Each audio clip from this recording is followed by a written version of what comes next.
Hello everyone. म American horror stories 2021 part 1 episode 2 लिएर आएकी छु। यदि तपाईले एपिसोड 1 हेर्नु भएको छैन भने please check the link in the description.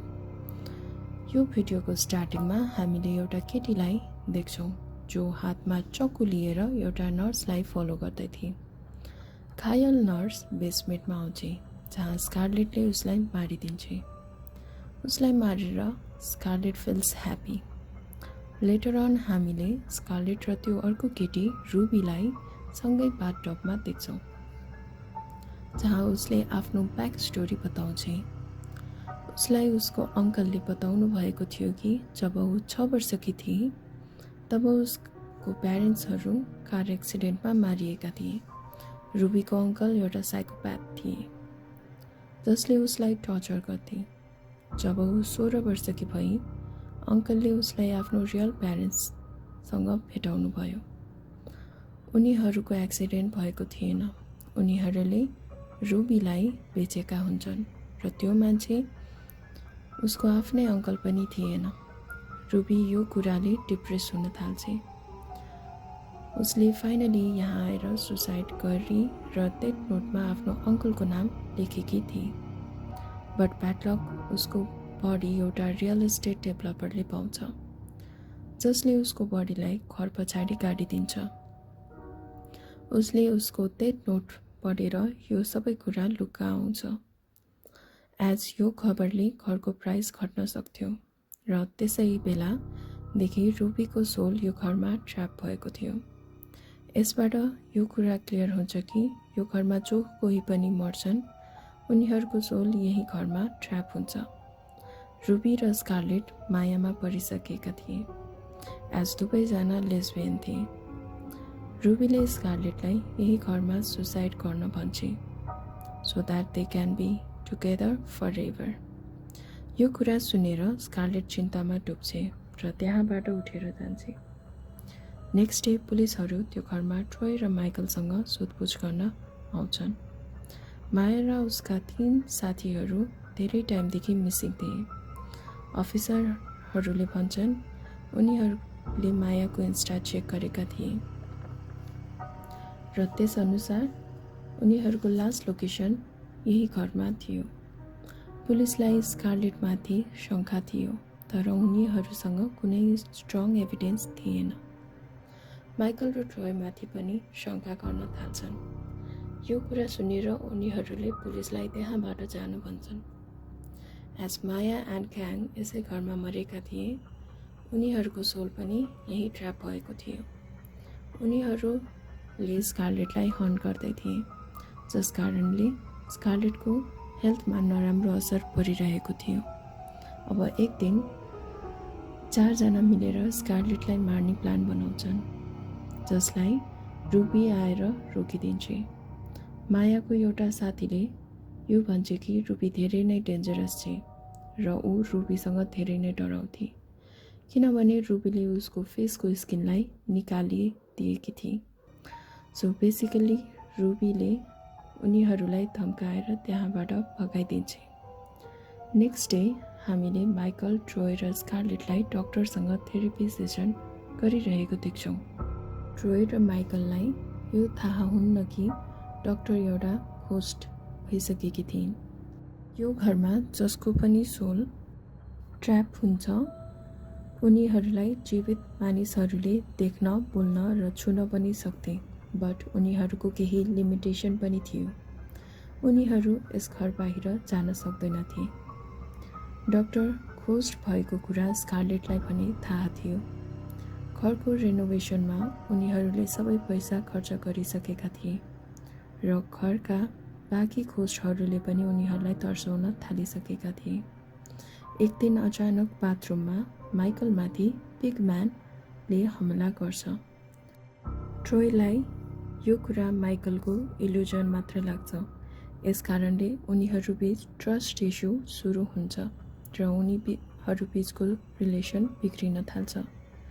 ट्रोयले Adam नाम गरेका कन्ट्र्याक्टरलाई घरको रेनोभेसनको लागि हायर गर्छन् र पछि उसँग उसको अफेयर पनि सुरु हुन्छ। एडम आफ्नो कोवर्कर मार्टिनसँग रिपेयरिङको काम गर्दै गर्दा उसलाई घरको पछाडिको एउटा वालबाट नराम्रो गन्ध आउँछ। वाललाई भत्काएर चेक गर्दा उसले त्यहाँ 4 जना केटीहरूको डेड बडी देख्छ, जसलाई पुलिसले धेरै महिनादेखि खोज्दै थिए। डेड बडिजहरू देखेर ट्रोय र माइकलको त होस नै उठ्छ। त्यसै बेला एडमले मार्टिनलाई मारेर ती 2 जनालाई ब्ल्याकमेल गर्न थाल्छ। एडम कम्प्लिटली ब्रोक भइसकेको थियो, सो उसले रेस्टुरेन्टमा पार्टनरसिप र ट्रोय र माइकलसँग फिजिकल रिलेसनको माग गर्छ। अब माइकललाई ट्रोय र एडम बीचको अफेयरको बारे थाहा हुन्छ। माइकलले एडमलाई घरबाट निकाल्न खोज्छ, तर त्यसै बेला रबरम्यान आएर एडमलाई नाइफले स्ट्याब गरेर मारिदिन्छ। माइकल र ट्रोय यो देखेर घरबाट भाग्न खोज्छन्। यसै क्रममा उनीहरूले घरका सबै घोस्टहरूलाई देख्न थाल्छन्। जब उनीहरू ढोकाबाट बाहिर जान खोज्छन्, घरले उनीहरूलाई घरभित्रै तान्छ। यिनीहरू पनि यस घरमा ट्र्याप भइसकेका थिए, जसको मतलब यिनीहरू पनि यस घरमा मरिसकेका थिए। लेटर अन हामीलाई एउटा फ्ल्यासब्याक देखाइन्छ जहाँ यी 2 जना इन्टिमेट हुँदै थिए। त्यसै बेला रुबी त्यहाँ आउँछे र दुवैजनालाई मारिदिन्छे। एज रुबीलाई लाग्थ्यो यिनीहरूले स्कारलेटलाई सुसाइड गर्नबाट रोक्न सक्छन्। ट्रोय र माइकललाई यो सुनेर शक लाग्छ, किनभने उनीहरूलाई याद नै थिएन कि उनीहरू कसरी मारिएका थिए। यही बेला डाक्टर ग्रान्टले बताउँछिन् कि उनले यहाँ अर्को एउटा डाक्टरलाई भेटेकी थिइन्, जसको नाम बेन हर्मन थियो। उनले भन्छन् कि उनीहरू 2 जना मिलेर यस घरको बारेमा किताब लेख्दैछन्। यो घरमा जे जति हुँदैछ त्यो कपिङ मेकानिजम हो, जहाँ दिमागले यस घरभित्र भएको पेनफुल मेमोरीलाई सप्रेस गर्छ। त्यसैले उनीहरूलाई आफ्नो डेथको बारे केही पनि याद छैन। इनफ्याक्ट डाक्टर ग्रान्टलाई पनि यसबारे डाक्टर बेनले नै बताएको हुनुपर्छ। स्कारलेट स्कुलबाट घरमा आउँछे र भत्किएको वालभित्र डेड बडिजहरूलाई देख्छे, जहाँ उसले एडम र मार्टिनको डेड बडीलाई पनि देख्छे। त्यसपछि जब ऊ आफ्नो ड्याडहरूको रुममा जान्छे, त्यहाँ उसले आफ्नो दुवै ड्याडहरूलाई मरेको पाउँछे। अब 3 जना मिलेर कुरा गर्न थाल्छन्, जहाँ स्कारलेटका ड्याडहरूले रुबीको बारे बताउँछन्। उसले नै उनीहरूको हत्या गरेकी हो भनेर। स्कारलेटले पनि रुबी उसको गर्लफ्रेन्ड भएको कुरा बताउँछे। यो कुरा सुनेर माइकल र ट्रोय दुवैजना रिसाउँछन्, तर उनीहरूको हातमा केही पनि थिएन, किनभने उनीहरू भूत भइसकेका थिए र उनीहरूको लिमिटेसन यो घरभित्र मात्रै थियो। स्कारलेट अब कम्प्लिटली फ्री भइसकेकी थिए र उसले स्कुल जान पनि छोडिसकेकी थिए। अब हलोविनको रात आउँछ र उसले पार्टीमा जाने डिसाइड गर्छे। हलोविन वर्षभरिको एकमात्र यस्तो रात थियो जब यस घरका सबै भूतहरू घर बाहिर जान सक्थे। रुबी पनि स्कारलेटसँग पार्टीमा जाने डिसाइड गर्छे र स्कारलेट त्यही रबर सुट लगाएर बाहिर जान्छे। यो राम्रो मौका सोचेर माया एन्ड ग्याङले स्कारलेटलाई घर बाहिर मार्ने प्लान बनाउँछन्। एज घर बाहिर मार्दा स्कारलेट पर्मानेन्टली मर्थे।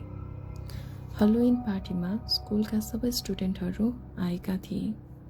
त्यहाँ शान्ति पनि थिए। स्कारलेटले शान्तिलाई रुबीसँग इन्ट्रोड्युस गराउँछे, जहाँ रुबीले शान्तिसँग रुडली बिहेभ गर्छे।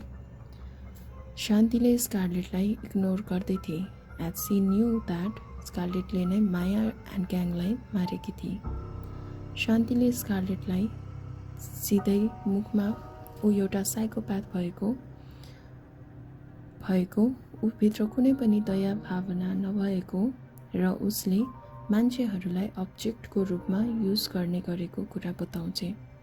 उसले आफ्नो असली जीवन बाँच्नुपर्छ, न त घरमा बस्नु, यो भनेर शान्तिले स्कारलेटसँग आफ्नो फ्रेन्डसिप तोड्छे, जसले गर्दा उसलाई धेरै नै नराम्रो लाग्छ। त्यसै बेला माया एन्ड ग्याङले शान्तिमाथि अट्याक गर्छन्। एज उसलाई सबै कुरा थाहा हुँदै पनि पुलिसलाई केही बताएकी थिएन। त्यसै बेला रुबी त्यहाँ आएर शान्तिलाई बचाउँछे र उसलाई सरी भन्छे। रुबीले शान्तिलाई हन्टेड हाउसमा ट्र्याप हुने कुरा बताउँछे, जसलाई सुनेर शान्तिले उसलाई सेल्फिस भन्छे। शान्तिको भन्नु थियो कि if she really loved Scarlett then she should let her go. बिहान हुन लाग्दा सबै घोषहरू घर फर्किन्छन्। शान्तिले भनेको कुराको असर हुन्छ र स्कारलेटले आफूलाई ट्रिटमेन्टको आवश्यकता भएको कुरा बुझ्छे। उसले माया एन्ड ग्याङलाई सरी भन्छे। माया एन्ड ग्याङले पनि उसलाई माफ गरिदिन्छन्।